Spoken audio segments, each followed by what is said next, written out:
வணக்கம் நண்பர்களே. Type 1 diabetes, இந்த குழந்தைகளில் சர்க்கரை வரக்கூடிய தன்மை, அதை பற்றி பார்க்க போகிறோம். அவங்களில் பழங்கள் தரலாமா தரக்கூடாதா, ஒரு தாய் நேரடியாக தன் குழந்தைக்கு என்ன உணவு சாப்பிட்டா சர்க்கரை கூடுது சர்க்கரை கூடலைன்னு ஒரு தனியாக ஒரு டேட்டா பேஸே போட்டிருக்காங்க. தேவைப்பட்டால் அவங்களுடைய ஒப்புதல் பெற்று அதை வெளியிடுவோம். அவங்க எந்த உணவு சாப்பிட்டா சர்க்கரை ஏறுது, அதில் அவங்க பிரமிச்சு சொன்னது இந்த மிச்சர் இருக்கு இல்லையா. நிறைய பேருக்கு அபிப்பிராயம் உண்டு, மிச்சர் தான் இனிப்பு கிடையாது, அதை எவ்வளோ வேணால் சாப்பிடலாம், அதை காரா சேவு முறுக்கு அந்த மாதிரி சாப்பிட்டா சர்க்கரை 500-600 வரைக்கும் தொடுது அப்படிங்கிறத அபிப்பிராயம். அப்புறம் அவங்க இந்த பேக்கரி ஐட்டம் கேக்ஸு அதெல்லாம் சாப்பிட்டா சுகர் 400-500 போகுது அப்படின்னு. அப்புறம் முக்கியமாக சொன்னது, ஒரு ஹாஸ்பிட்டலில் அது என்னன்றது டிஸ்கஸ் பண்ணணும். இப்போ யாரையும் குறை சொல்கிறது இல்லை, ஒவ்வொருத்தரும் நம்மளை தெரிஞ்சுட்டு நம்ம இம்ப்ரூவ் பண்ணிக்கணும்.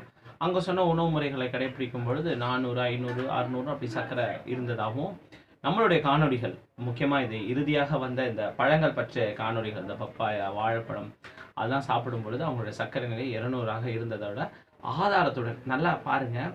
இது ஆதாரம் ரொம்ப முக்கியம். இன்றைக்கி எதுவுமே டேட்டா எவிடன்ஸ் பேஸ்டு மெடிசன் அப்படின்னு சொல்கிறாங்க.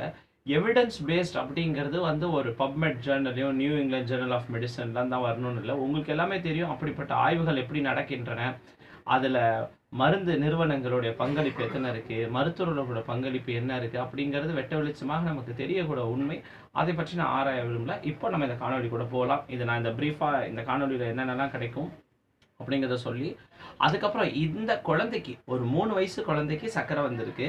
அந்த 3 வயசு குழந்தைக்கு உணவை மாற்ற போகிற தாய் அந்த குடும்பத்திற்கே உணவை மாற்றி விட்டார்கள். அதனால அந்த தாய்க்கும் அந்த தாயோட முதல் குழந்தையோ இரண்டாவது குழந்தைன்னு நினைக்கிறேன், ஒரு பெண் குழந்தை, தாய்க்கும் 2ஆம் பெண் குழந்தைக்கும் தைராய்டு ப்ராப்ளம் இருக்கிறதாகவும், அந்த தைராய்டு ப்ராப்ளம் இதில் முற்றிலுமாக குணப்படுத்ததாகவும், எந்த விதமான மாத்திரை போடாமையும் டிஎஸ்ஹெச் நார்மலாக இருக்குது, அவங்க ஃபாலோ பண்ண டயட் என்ன, அதை பற்றி தான் இதில் ஃபுல்லாக டிஸ்கஸ் பண்ண போகிறோம். இதுதான் இதோடைய பாயிரம். அதான் பாயிரம் அப்படின்னா இண்டெக்ஸ். இதில் உங்களுக்கான தேவைகள் தேடல் இதுக்குள்ளே இருந்ததுன்னா இந்த வீடியோக்குள்ளே உள்ளே போங்க. உங்களுக்கான தேடல் இதில் இல்லைன்னா இந்த ஸ்கிப் பண்ணிடலாம் இந்த இடத்துல. ஓகே, இப்போ நான் இதை ஸ்டோரி பேஸ்டாக தான் சொல்ல போகிறேன். இந்த ஃபேமிலி எனக்கு ரொம்ப நல்ல நெருக்கமாக ரொம்ப தெரிஞ்ச ஃபேமிலி. என்னோடய ப்ராக்டிஸ் ஒரு 14 years old, 14 to 15 years old practice. அந்த ப்ராக்டிஸில் ஏறத்தாழ 3/4 பகுதிக்கு மேலே அவங்க வீட்டுக்கு அவங்களோட தாயாருக்கு அவங்களோட மாமியாருக்கு ஹோம் விசிட் பண்ணி ட்ரீட்மெண்ட் பண்ண அப்படி தான் எனக்கு அந்த ஃபேமிலி அறிமுகம். அந்த ஃபேமிலியில் ஒரு குழந்தை இருக்கிறது. அந்த குழந்தைக்கு ஒரு 3 வயது ஆகிறது. திடீர்னு பார்த்தாக்கா அந்த குழந்தை வெயிட் குறைஞ்சிக்கிட்டே போகுது. பக்கத்தில் அருகாமையில் இருக்க மருத்துவமனைக்கு போகிறாங்க. இது ஃபுட் பாய்சனாக இருக்கும் அப்படின்னு சொல்லி மருந்துகள் கொடுக்குறாங்க, சரியாகலை. அதுக்கப்புறம் அந்த தாய் தன்னுடைய குழந்தைய எடுத்துக்கிட்டு ஒரு அரசு மருத்துவமனையை நோக்கி போகிறாங்க. அரசு மருத்துவமனையில் போகும்பொழுது எப்போவுமே தெரியும் இல்லையா, அவங்களுக்கு எல்லா பிளட் டெஸ்ட்டும் எடுப்பாங்க. அதோடைய நன்மை தான் இது.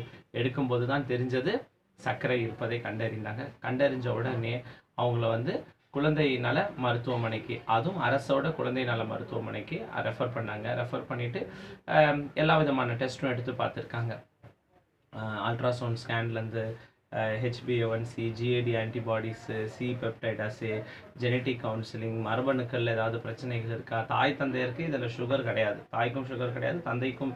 இதை தான் நிறைய தடவை சொன்னேன். இந்த ஜெனட்டிக்ங்கிறதுலே ஒன்றுமே கிடையாதுங்க. இதில் எல்லாமே ஊழ்.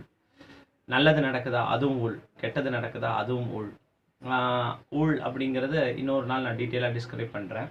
இப்போது இந்த தாய் தந்தையருக்கு சுகர் கிடையாது. இப்போ இந்த குழந்தைக்கு சுகர் வந்த உடனே எல்லாரும் தேடி பார்க்குறாங்க, எதுலேயுமே ஆதாரம் கிடைக்கல. எதுவுமே கிடைக்கலன்னா நம்ம என்ன பேர் வைப்போம்? இடியோபத்திக்னா காரணமற்றது அப்படின்னு பேர் வைப்போம். அதை அப்படி கண்டுபிடிச்ச உடனே குழந்தைக்கு இன்சுலின் தான் போடணும். அந்த இடத்துல அரசு மருத்துவமனை மேலே ரொம்பவும் ரொம்ப பெரிய அபிப்பிராயம் இந்த தாய் தந்தையர் வச்சிருக்கிறாங்க. ஏன்னா தனியார் மருத்துவமனைகள் தோல்வி அடைஞ்ச நிலையில் ஒரு அரசு மருத்துவமனை கண்டுபிடிச்சதை ரொம்ப சந்தோஷப்பட்டாங்க. ஆனால் அவங்களோட பணி பலு சுமையினால் அங்கே கொஞ்சம் அன்பு குறையுது, எது வந்தாலும் கொஞ்சம் வேகமாக சொல்கிறாங்க அப்படிங்கிறது ஒரு சின்ன வருத்தத்தோடு சொல்கிறாங்க. இருந்தாலும் தாய் தந்தையருக்கு சொன்ன நிறைய கூட்டம் இருக்கும்போது பணி சுமையினால் அந்த வார்த்தைகள் வந்திருக்கலாம். இருந்தாலும் உங்கள் குழந்தை மேலே அன்பு கொண்டதால தான் அவங்க இவ்வளோ தூரம் பயணிச்சிருக்காங்க அப்படிங்கிறதையும் அவங்கள்ட்ட தெரிவிச்சுக்கிட்டேன்.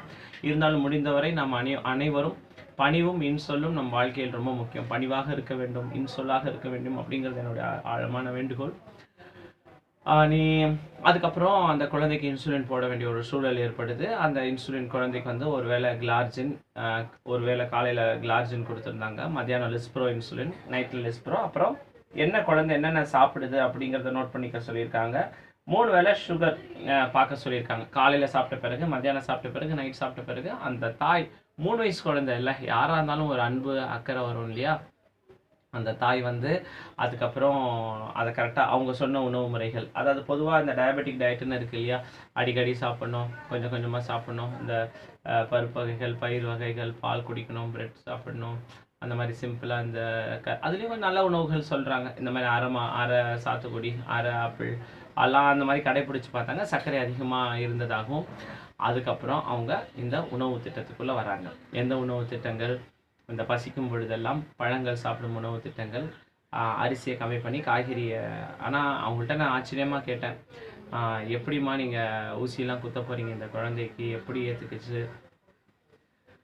எல்லாம் இறைவன் செயல் சொல்லி எப்படி அந்த குழந்தைக்கு கன்வின்ஸ் பண்ணி மத்தியானம் டெய்லி அந்த குழந்தைக்கு ஸ்கூலில் போய் இன்சுலின் போட்டு, ஒரு 3.5-4 வயசு குழந்தைக்கு எந்த கிளாஸ் படிச்சுட்டு இருப்பார், என்ன செய்வார் எல்லாமே நீங்களே கற்பனை செஞ்சுக்கோங்க. கடுமையாக மனதளவில் பாதிக்கப்பட்டேன். அப்போ சொன்னாங்க, நீங்கள் போடுற நான் வந்து இந்த காணொளிகள் போடுறது எல்லாமே வேஸ்ட்டாக இருக்குமோ, இது வந்து டைம் வேஸ்ட்டாக இருக்குமோ, இது வந்து நம்ம என்னடா நம்ம சொன்னால் எல்லோரும் மாறிடுவாங்களா அப்படின்றதுலாம் என்ன, இந்த ஒரு உசுறு வந்து மாறி இருக்கு அப்படிங்கிறது எனக்கு பெருத்த மகிழ்ச்சி கொடுத்தது. அதோட இந்த பிணியாளர்கள் கூட இந்த சர்க்கரையோட நம்ம இன்னும் அதிகமாக போராடணுங்கிற எனக்கு ஒரு ஊக்கம் வந்தது. அப்போ சொன்னாங்க, இந்த காணொளிகள்லாம் பார்த்து தான் நாங்கள் பப்பாயா இந்த பழங்கள்லாம் சாப்பிட்டோம். அப்போ இவங்களுடைய உணவு திட்டங்களில் என்ன சொன்னாங்க, இவங்க வந்து ஃப்ரூட்ஸ் கொடுக்குறாங்க, அரிசி கம்மி பண்ணியிருக்காங்க, காய்கறிகள் மிகைப்படுத்தி இருக்கிறாங்க, நைட் சீக்கிரம் சாப்பிட்ருக்காங்க, சீக்கிரம் தூங்க வச்சுருக்கிறாங்க. இதெல்லாம் பண்ணும்பொழுது சர்க்கரையோட அளவு அவங்க அதில் பண்ணும் பொழுது 2 முக்கியமான அப்சர்வேஷன் சொன்னாங்க. மிக்சர், இது ரொம்ப குறிப்பிட்டு சொன்னாங்க, மிக்சர் சாப்பிட்டா 400, 500, 600 வரைக்கும் வருது. நானும் யோசிச்சு எப்படி வருது அப்படின்னு பார்த்தா, மிக்சர் எல்லாமே எண்ணெயில் பொரிச்சது தான். பூந்தி தனியாக எண்ணெயில் பொரிப்பாங்க, சேவ் தனியாக எண்ணெயில் பொரிப்பாங்க, வேர்க்கடலை தனியாக கடைசியில் போட்டு கலக்குவாங்க, எல்லாமே ஆயிலில். ஸோ இந்த ஆயில் வந்து உங்களுக்கு தெரியும், 1 கிராம் ஆயில் வந்து 9 கிலோ கேலரிஸ் கொடுக்கும்.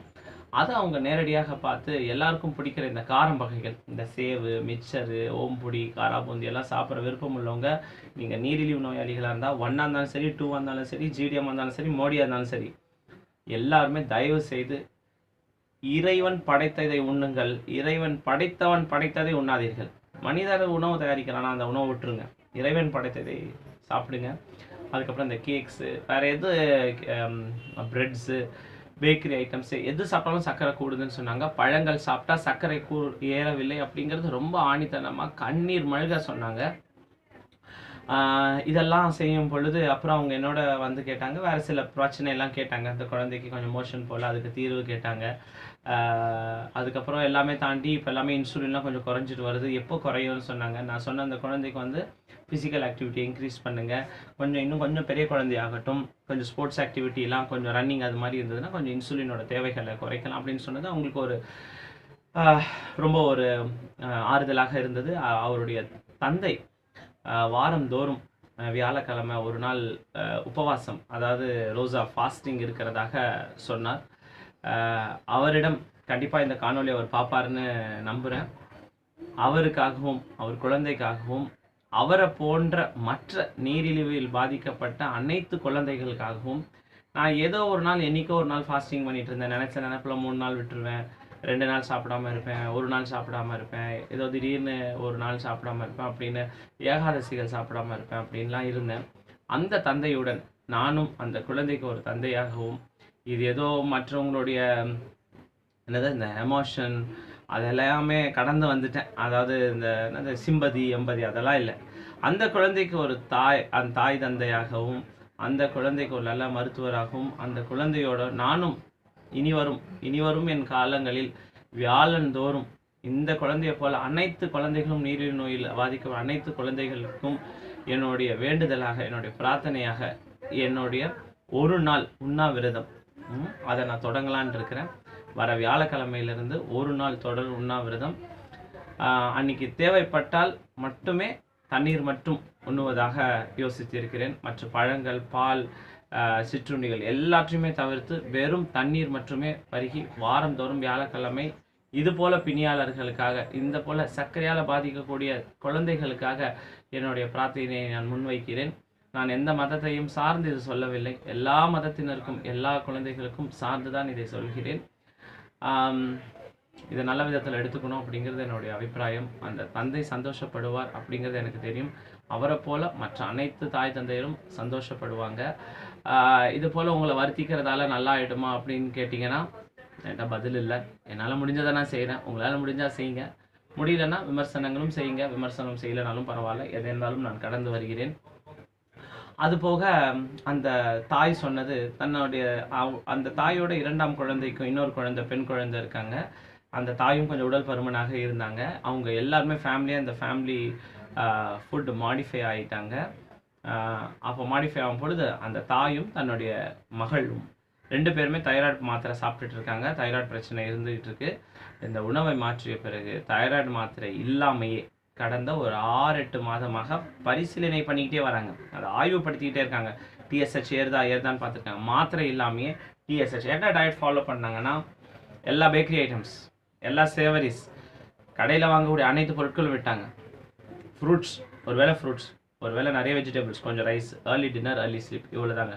நல்ல உடற்பயிற்சி, இவ்வளோ தாங்க அவங்க செஞ்சது. நல்ல தூக்கம், இது செஞ்சு குறை தைராய்டு, ஹைப்பர் தைராய்டிசம்லேருந்து அவங்க வெளியே வந்திருக்காங்க.